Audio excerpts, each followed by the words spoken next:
Фредерик Шопен, Антон Павлович Чехов, Лорд Байрон, Поль Гоген, Никколо Паганини.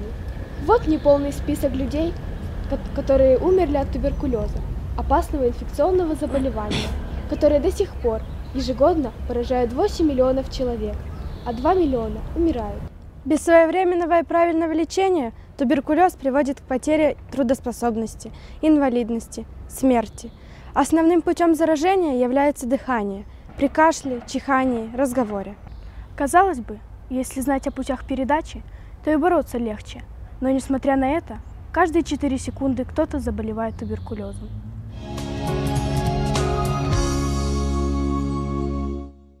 Сегодня мы, волонтеры Центра Салви, хотим провести игровой семинар для самых маленьких в садике.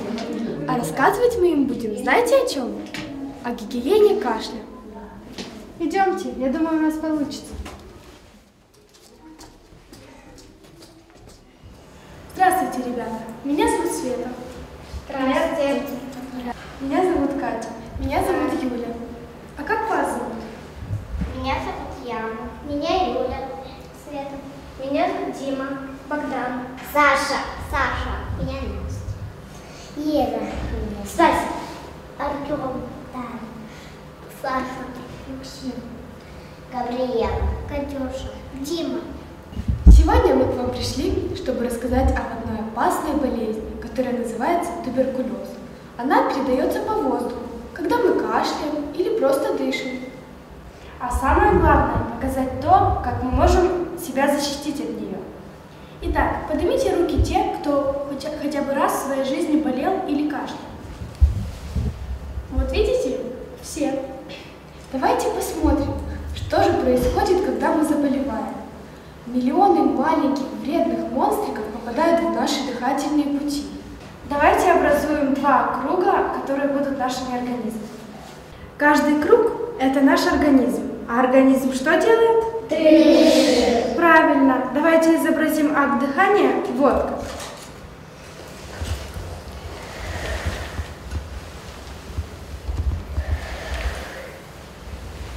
Видите, когда мы дышим, в наш организм попадают вредные микробы, которые разрушают наш организм изнутри.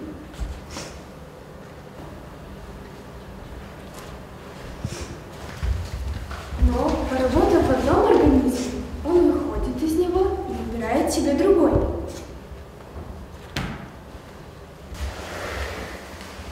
Как же быть, ребята?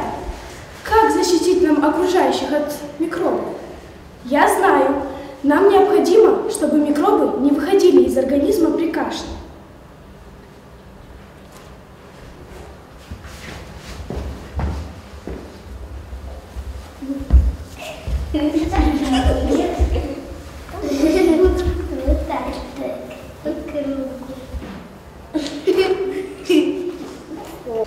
А дальше мы идем к врачу.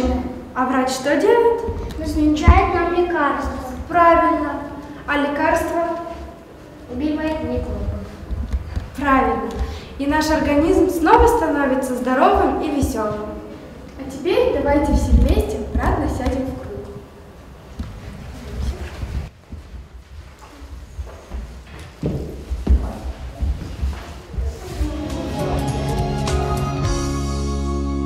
А теперь давайте поговорим о кашле. Как вы думаете, человек, который кашляет, здоров? Нет. Правильно. А если мы находимся рядом, то что мы можем? Заразиться. Правильно. Итак, вы должны запомнить 3 главные вещи. Не кашлять на других, всегда прикрывайте рот платком при кашле и не позволяйте кому-то кашлять на кого-то.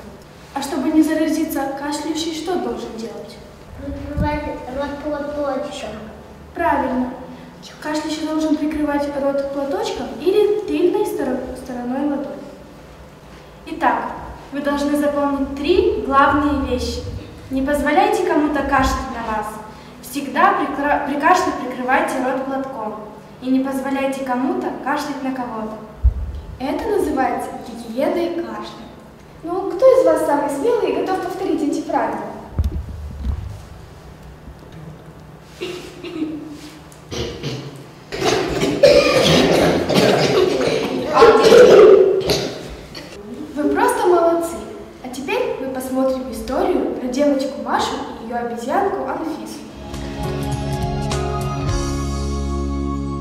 Я пошла в 1 класс, а Анфиса приходит ко мне в гости.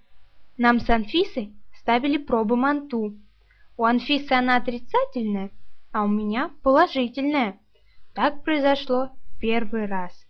Школьный фельдшер посоветовал посетить в поликлинике врача-фтизиатра, который лечит туберкулез. Мы шли с папой, поэтому не боялись. Было очень интересно, что нас ждет. На приеме у врачей было много детей. Никто не плакал, и те, кто ожидал приема, и те, кто там уже побывал.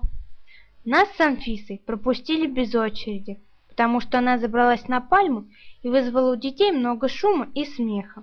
Доктор посмотрел нас, послушал трубочкой, постучал пальчиками и назначил сдавать анализы.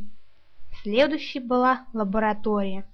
Когда у меня брали кровь из пальца, я хотела заплакать, но вспомнила, что моя обезьянка дрожит на верхушке пальмы, и улыбнулась. В рентген-кабинете было очень темно, но доктор включил свет и закричал: «Ужас! Ребенок проглотил ключ!» Но это был мой ключ от квартиры на веревочке. Там мы с волнением дождались результатов анализов. Меня и Анфису взвесили, измерили наш рост, записали в нашу карточку и порекомендовали санаторное лечение.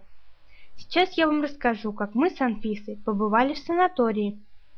Туда нас направил врач-фтизиатр. Красивое здание смотрело на нас своими большими окнами, и нам было интересно, что нас там ждет. В самом начале нас осмотрел доктор санатория и назначил лечение. А Анфиса испугалась белого халата и залезла на пальму, которая стояла в коридоре. Мы подумали, что нас ждут только осмотры и таблетки с витаминками, но на площадке было много детей. Они с нами познакомились и подружились. Только Анфиса ждала, что мы будем лазить с ней по деревьям, и вызвала у детей много шума и смеха. Мне понравилось скакать на скакалках. Когда мы погуляли и проголодались, подошел обед. Кормят там, я вам скажу, очень хорошо и часто. Анфиса, чтобы не потолстеть, кушала только фрукты, а я ела каши и молочные продукты, мясные блюда. Я же расту, мне нужно сбалансированное питание. Дневной сон помогает лечению. Мы, как и другие дети, отдыхали в просторных комнатах для сна.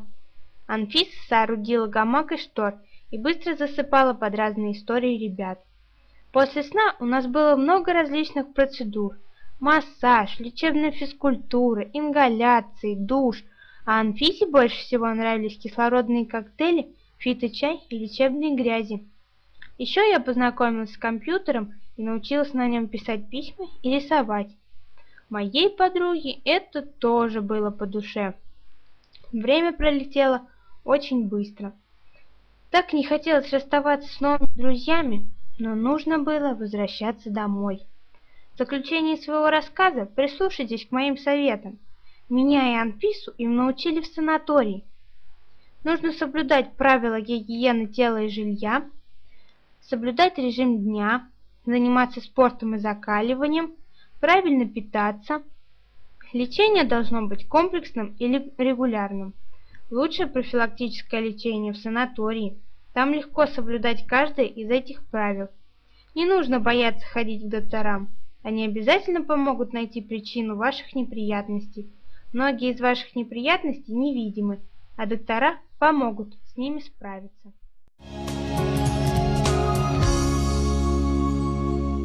Ну, ребята, что вы поняли из нашей истории? Что необходимо делать? Гулять на свежем воздухе. Проветривать помещение. Выполнять назначение врача.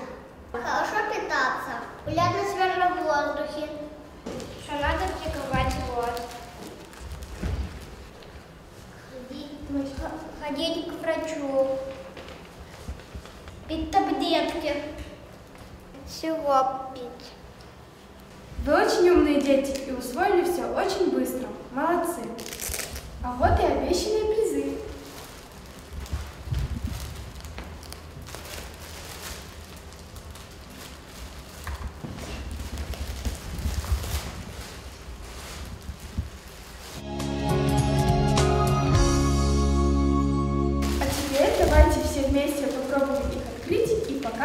правильно.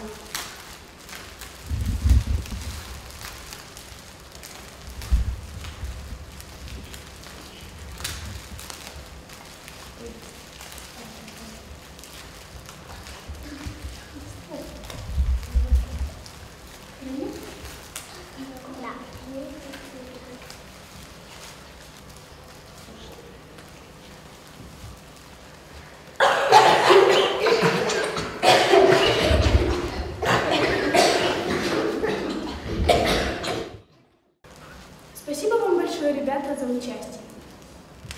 И вам спасибо.